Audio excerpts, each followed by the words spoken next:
बच्चे गली में क्रिकेट खेल रहे थे। उस्मान ने ज़ोरदार शॉट लगाया तो गेंद अंकल शादाब के पोर्च में जा गिरी थी। अरे ये क्या कर दिया तुमने? तमाम बच्चे उस्मान पर गुस्सा करने लगे। अरे भाई, मैंने जानबूझकर तो ऐसा नहीं किया।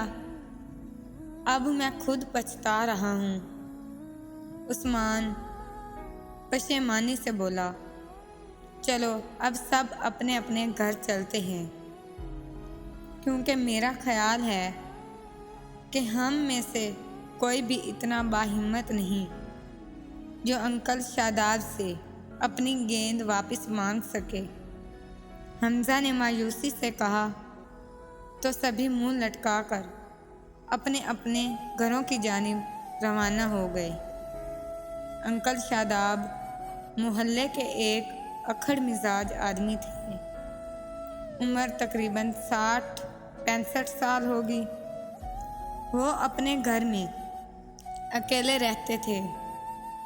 शुरू में मोहल्ले के कुछ अफराद ने उनसे मेल जोल रखने की कोशिश की, लेकिन उनकी बदमिजाजी और नामुनासिब रवैये से तंग आकर उन्हें उनके हाल पर छोड़ दिया गया।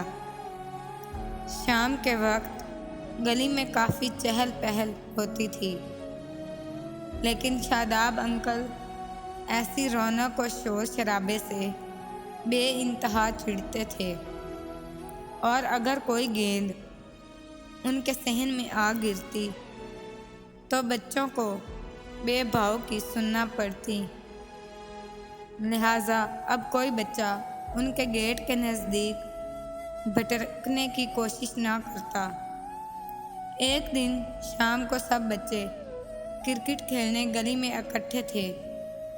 उन्होंने आपस में पैसे जमा करके नई गेंद खरीदी थी। लिहाजा सबको खास ताकीद की गई कि गेंद किसी सूरत में शादाब अंकल के घर में ना गिरे, वरना जो ऐसा शॉट मारेगा वही कल नई गेंद खरीद कर लाएगा। खेल शुरू हुआ। इब्तदा में तो बच्चे एहतियात से संभल संभल कर खेलते रहे, लेकिन जोश में आकर सारी एहतियातें भूल गए और धड़ाधड़ चौके छक्के लगाने लगे। उसामा ने तेज़ी से आती हुई गेंद पर ऐसा छक्का मारा कि वो अंकल शादाब के पोर्च में लगी, फानूस पर जा लगी और एक ज़ोरदार आवाज़ के साथ उसके कुछ बल्ब और शीशे टूट गए। तमाम बच्चों का हाल बुरा हो गया। सब ही भागकर इधर उधर छुप गए। जब काफ़ी देर गुजरने के बाद भी अंकल के चीखने चिल्लाने की आवाज़ न आई तो बच्चों ने यही समझा कि वो घर पे मौजूद नहीं हैं। अब वो जब भी घर वापस आते तो अपने पोर्च में मौजूद टूटे फानूस के टुकड़ों और गेंद से सारी बात समझ जाते और फिर बच्चों की शामत यकीनी होती। चुनाचे गेंद को वहाँ से हटाना निहायत ज़रूरी था।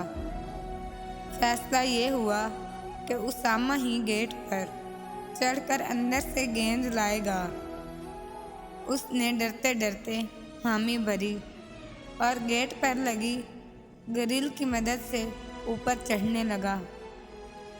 ऊपर पहुंचकर उसने कपकपाती टांगों से अंदर की जानिब छलांग लगा दी।